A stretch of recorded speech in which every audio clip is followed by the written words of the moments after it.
as fast as I can usually for, Oh, okay.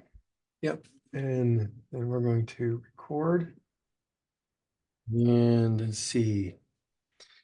Hello, Cameron. Um, I here with Lisa Drennon. She's the founder of I Date Money. She's here with us for episode 184, and today's date is May 23rd. So we're going to get started with that. I just want to make sure you know and have the context for that. And by the way, Cameron is our editor. Okay. Hi, So Cameron. you're like, is there somebody on here? No, we're not crazy on yet. Um, okay, let's get this. That's fine. Here we go. So basically what we do is we run in about a 10-minute segment. And what I do is I just say, hey, we're going to have to take a break. We'll be right back with more Saving with Steve, give some notes to Cameron and come back 20 seconds later and finish the second segment.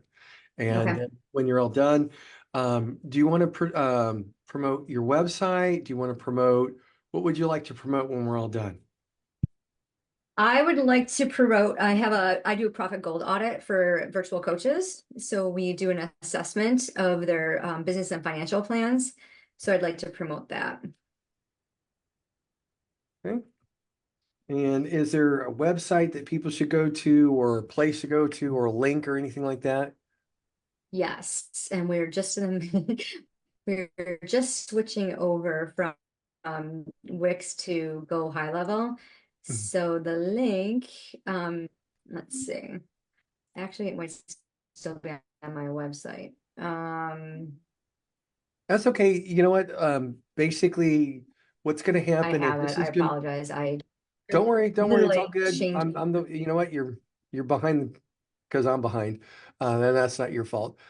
So this is going to get edited, and it's going to show in 11 days on a Tuesday. Okay, Okay. and it'll air beginning in Florida, come all the way here to California, and then it's going to go. It'll be a couple weeks, and it goes on the streaming stuff, and another week after that, it's going to go through basically 6 airings across um, 56 different countries and different time zones and all that kind of stuff. So you have a Okay. moment or two to be able to get us that information. We'll put it up on the website. So if somebody wants it, they can just go collect the link or click the link there. So just if you get it to us, we'll make sure it gets added in there. If you could tell the viewers where to go now, that would be great. Yeah, I want to say idatemoney.com, but it's not there right now. Where's this supposed to go? idatemoney.com. So will it be there within 2 weeks? It should be. I hope so. Yeah. Okay, so let's go with idatemoney.com. Okay. Okay, Perfect. perfect. And are you into giving out phone numbers or do you want everything to go through the internet? Um, yeah, well, I'm an insurance broker, so people call me, so I can give out my phone number is 585 Okay, 329 7245. So I do insurance. Right now I'm licensed in 13 states and I add them as I get more clients in each state. okay, so 585-329-7245. Yes. Perfect. Because when you say goodbye, I'm going to say, hey, if you want to get in contact with Lisa, hey, you want to go to idatemoney.com or call 585-325-7245. So, 329. Yep. 585 329 7245. yeah. Yep. Okay, so let's go ahead and get rolling. Camera, we're on the start. 5, 4, 3, 2, 1. Hello, welcome to the Saving with Steve show where we talk about the ins and outs of money. I want to thank you for sharing us with your friends, family, and associates. We just exceeded the 900,000 listener mark, so we're very, very excited, and we do appreciate you again sharing with your friends and family. Again, thanks for joining us today. We have one heck of a show for you. Um, First of all, we have the founder of I Date Money. Her name is Lisa Drennon. She's a wealth activator, independent insurance broker who's been in the finance and insurance industry since 1987. So we've got a lot of experience there. And you know what? Her big story is self-sabotage to sovereignty. Rewrote her money story, paid off $100,000 in debt in 6 months by implementing her unconventional money multiplier system. This very strategy enabled her to retire in 2.5 years early and moved her from her dream home at the beach as a millionaire. I messed that one up. So Cameron, let's do that again. That very strategy enabled her to retire 2.5 years early and moved her to her dream home at the beach as a millionaire. She's now on a mission to help millions of women become millionaires without sacrificing their self-sovereignty by falling head over heels with money. That's pretty cool. It sounds like a romance. So, It is. Lisa, I want to welcome you to the show. Thank you for being here. Yeah, thank you for having me, Steve. I listen to your show. I love it. It's right up my alley. So I've been sharing it as well. So congrats on those 900,000 downloads. That's amazing. Well, thank you. Thank you. And you know what? Just before we roll into this, our coach, Chris Crest, the travel coach, just informed me that Hawaiian Airlines has a credit card that if you sign up for it, they'll give you 70,000 points. And the only thing you have to buy is a pack of gum on the credit card and pay it off, and they'll give you 70,000 points. Think about that.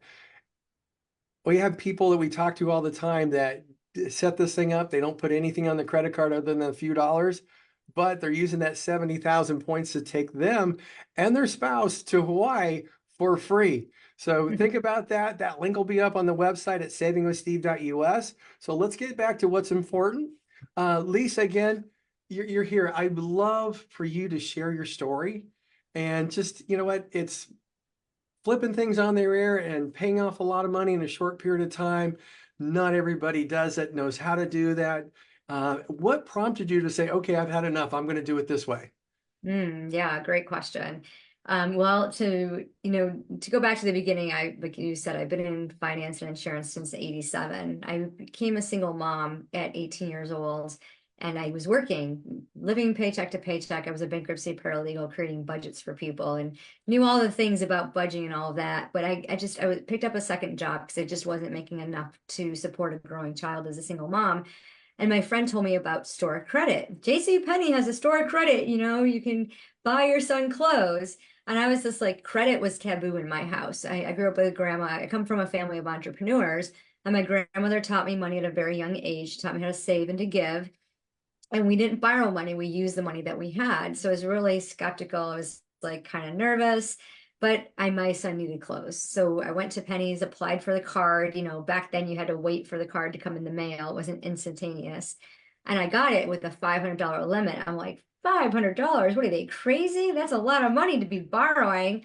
So I went shopping and got him clothes, and it's like, oh, well, let me pick up a few things for myself and I'll just pay it off when it comes. Well, the cycle began. I didn't pay it off when it came, and I got more credit card offers. And before you know it, I had quite a few. And then I had a car loan. And I was working part-time for a family member who convinced me that I should my credit was so good, I should co-sign for a loan for them, and they would give me $500. And of course, that was the amount that I owed on the credit card. And I was just like, okay, no worries. So I got the $500, paid off the credit card. He defaulted on the loan. And there was two loans. One, they both totaled 32,000. So between the credit cards that I owed money on and then these loans, I had $32,000 worth of debt. And, you're talking making $5 an hour back in the, early 90s. And I just couldn't do it. And as a paralegal for, a bankruptcy lawyer, I was just like, well, I can just file bankruptcy. And I went into I looked into credit counseling and things of that nature. And they wanted to take my money away from me and manage it for me. I'm like, I know how to manage money. I'm just this credit cycle, and I got these two loans that aren't even mine that I have to pay back for, that I'm responsible. I'm like, no, I'm not. I'm just going to go bankrupt. So I filed bankrupt, and I stood in front of the judge, and I was around 22 years old, and he looked at me like, you are so young. What are you doing here? So I explained to him, he's like, you have to promise me you'll learn all the things about finances and never be in this position again. And I did. I promised, and I did. I went on a mission. I got a career job with the Social Security Administration, became a financial coach, read all, consumed Susie Orman, got into Dave Ramsey's world, just learned everything I could about, estate planning, trust funds, retirements, all the things. And had a very successful career, stayed debt-free, created money buckets for myself, took all my money away from me because I don't like the word budget. It's too restrictive, but I liked having my money accounted for. And because I wasn't really paying attention to it, I wasn't dating money at that time, I didn't really know how much money I had.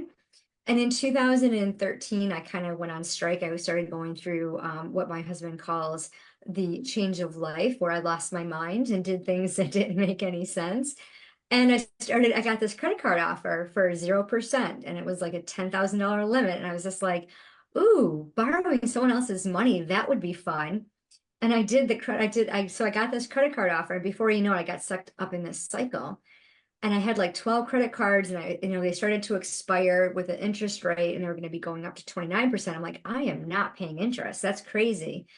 So I did this without my husband's knowledge, and I had finagled finances to figure out how to get rid of this debt. So I became a treasurer for 3 not-for-profits, made some extra money, and sent all of my extra money from my, from overtime, from my part-time job, from these gigs as a treasurer, that's all going to go towards the debt. Well, of course I did. I was successful in paying off these credit cards, but I would just start the cycle again, and it would just happen over a 10-year period. So at one point I said, I can't even go into my financial coaching world and ask for help because it's not a budgeting problem. It's not managing money, but I didn't know what it was. And I had no clue what money mindset was at this time. So I decided I was going to be an online coach August of 20. And I connected with this coach. She's like, I want you to start with the money mindset modules. I'm like, okay, I have no idea what you're talking about. So I go into the modules, I connect with a guest coach who brings me through this mindset technique using hypnosis. And I got such a shift. I'm like, oh, I wonder if my spending problem is from the way I'm thinking about my relationship with money. So I connected with her, got into her program, and used art. Her name was Heidi Carter, used art to create my debt story. At this point, I had no idea how much money I owed. I just knew that I was really good at finagling the money. And so she told me to add it all up. And it was the scariest thing. It took me like 3 weeks to add it all up. And when I did, I had $100,000 worth of debt, and I was hysterical. And I was sick to my stomach. And I was just like, how am I ever going to pay this off? And at this point, we're through the pandemic, and like we're kind of in the middle of it. And I had an opportunity to take a buyout, to retire early. And I'm thinking, I can't retire. I got $100,000 worth of debt. So Heidi and I worked through it. We worked through the mindset. And I decided to, like, I've been doing financial coaching all along. I decided to do my own program, and I created a wealth activation roadmap. And I looked at where all my money was, and I called up my financial advisor and I said, hey, if I take an early out, will I be able to make it? And we did a projection, and I was going to have enough money to last me till 95 years old. And I was like, okay.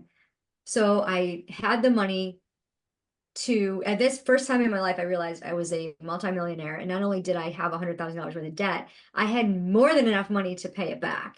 And all through the years, I had the money, and my connection to this debt was the idea of being told these stories as I was growing up, like, no, you can't have money. There's not enough money. You have to borrow from Peter to pay Paul. So it's like my subconscious was pre-programmed with other people, family members, that told me you have to borrow from Peter to pay Paul. Money goes where money is, and you'll never have enough.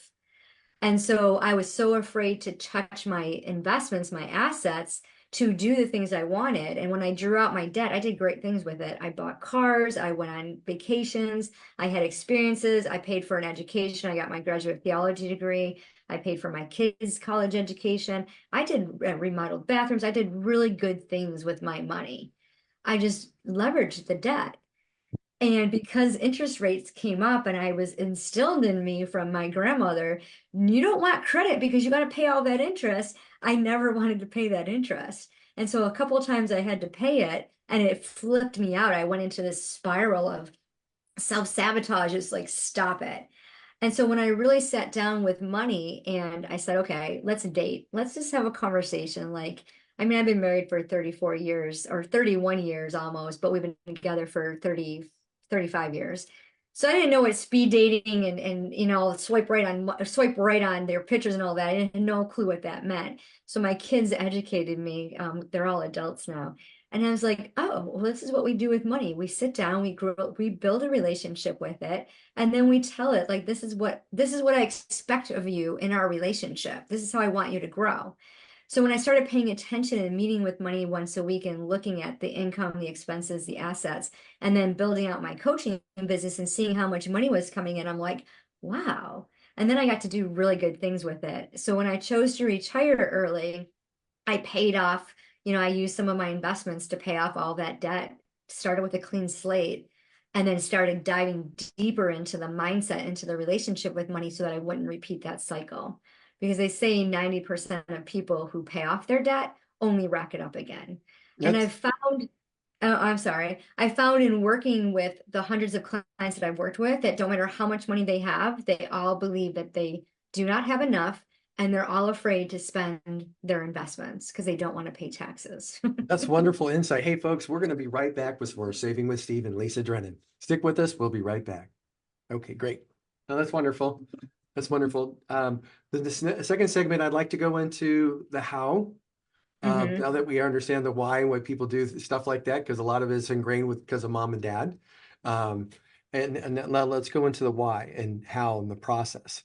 Is that okay? Okay, sounds good. Um, let's see. We're going to go right back.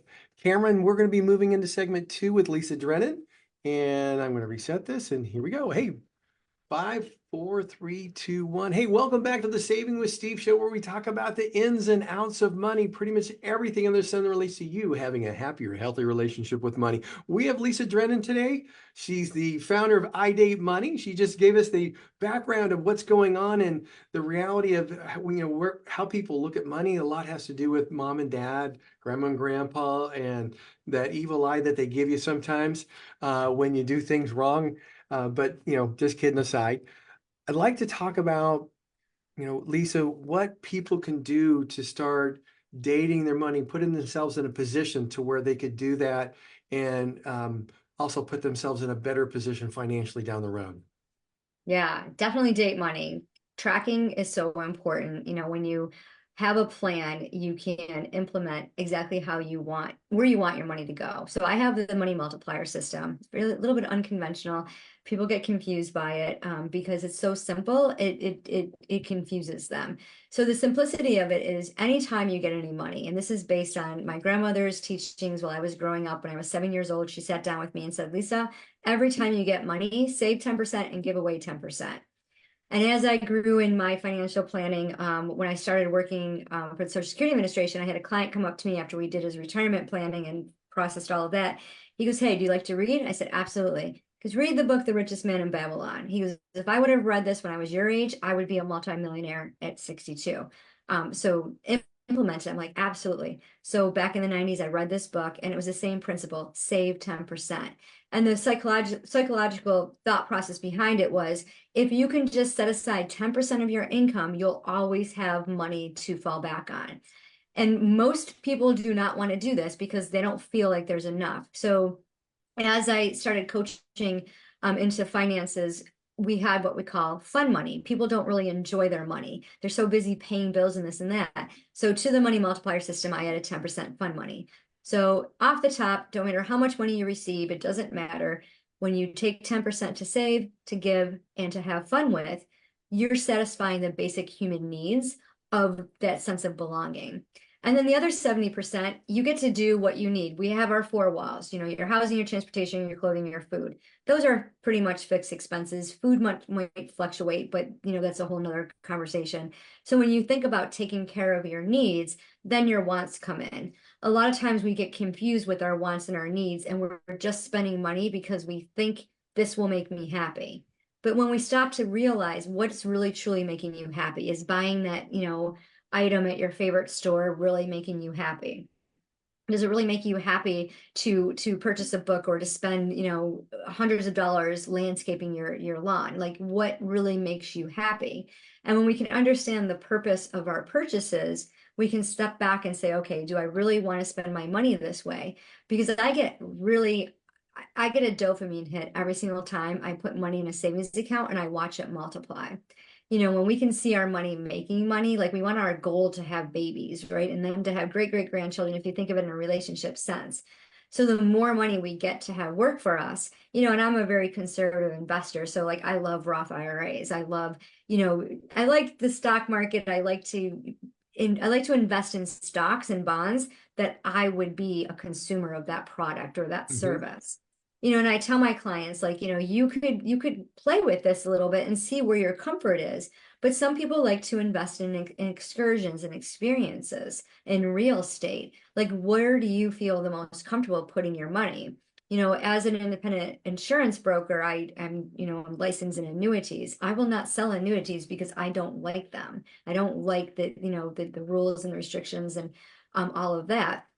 And that's only my personal preference. So I'm not going to sell something that I'm not supporting myself, that I personally wouldn't invest in. So really knowing, like on my website, idatemoney.com, we have the money dating game. And if you guys remember the dating game from, the 60s, 70s era, it's a lot of fun. There's 7 money archetypes. They all have a personality, money, Maverick the money maker, and Sell the spender, and Ian the investor. And you can go through that money dating game and see, like, who am I most like and who do I want to partner with? Everything we do, we reverse engineer it. So, they say money is energy and everything is energy. So how do you connect with the flow of that money coming to you so that you don't feel like you're living paycheck to paycheck? You're connecting with it through that relationship and saying, okay, I'm going to start paying attention to you. And I might be like Maverick the money maker, and I want to make all this money, but I want to be like Ian the investor or Sam the saver, and I want to know how to multiply it. Mhm. So in my program, we combine all this, and I did my own program where I looked at things and I said, okay, how can I have a balance? So I started creating my grandmother taught me the money envelope system. I took that envelope system and created money buckets. I opened a bank account for my fund money, for my giving account, for my savings and my investments. So everything has a place. And I did the same thing for my business accounts. So all my business money has little money buckets, and then my personal money has money buckets. Everything's taken care of. And every day I celebrate that. Like, I focus on those assets. I focus on how much money there is. And then sometimes, like I feel like, oh, there isn't enough. That old money story rewinds, and little triggers will pop up. It's like, well, wait a minute. Where is this coming from? Let's think about our thoughts. And if we could take our money thoughts and like put them in a jar and like kind of look at them and examine them and saying, where did I learn that? Mhm. I learned money doesn't grow on trees, which we have all heard of this one, from my mom. What does that mean? But what my mom always said every single Friday was, I have to borrow from Peter to pay Paul. And when I realized that I was implementing that practice, it was external, it was an external belief. Mhm. I'm like, that's not my belief. I know I don't need to borrow because I have all this money. I have all these income streams coming in, and I get to make choices that bring me fulfillment from within rather than thinking that money will pay for or buy all these things. That's wonderful. You know what, Lisa, this has been great. How can people get a hold of you? We've got about a minute left.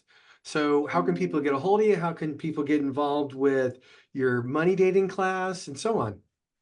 Yeah, the best way is to go to the website idatemoney.com and go through the money dating game experience, book a call. We can talk about, how to find money in your wallet. It's one of my favorite things to do. I find people up to $500 to $700 a month. Insurance wise, we can look at the insurance. So it's a great way to connect and save money that way. And you can reach me at 585-329-7245. You can text or call me with any questions you have about finances, health insurance, or anything of that nature. Lisa, I do have a question. If we were to kind of bring you back, would at another time and maybe do a little case study, would you be open to doing something like that? Oh yeah, that would be fun. Perfect, perfect. Everybody, Lisa Drennon, I date money or fall in love with money, the best way to put it for her. Again, the phone number is 585-329-7245. And if you go to the website, it's idatemoney.com. Lisa, again, thank you so much for joining us today. And I'd love to have you back into that kind of case study, or maybe even, you know, bring in one of your clients and have them just discuss what their experience is. And I think that'd be wonderful for our listeners to hear. Yeah, absolutely. Thank you so much for having me. Hey, have a wonderful day. Folks, stick with us. We're going to be right back with more Saving with Steve. Okay, perfect. You're Lisa, welcome. that was wonderful. That was Thank wonderful. Let's see. I'm going to add a few things. I have a couple commercials I got to do and all that kind of stuff. And then it's going to get edited, put it together. You'll get the unedited copy as well as the edited copy. you. And Okay. that way you can cut it up, slice it, whatever. You'll get a copy of the graphic and everything so you can use it any way you feel like. But the show will air in about 11 days on Tuesday, beginning at 11 o'clock on the East Coast and coming across radio stations all the way through the United States. Beautiful. And let's see. And if you could email us the link Mm-hmm. for the class and all that kind of stuff, phone number, if you want to put it in a little nice little package, we'll make sure it goes up on the website. Okay. Okay, perfect. Thank you so much. All Looking righty. forward to You have a sharing wonderful it. day. We'll see you. Okay, thank you. You too. Bye. There we go.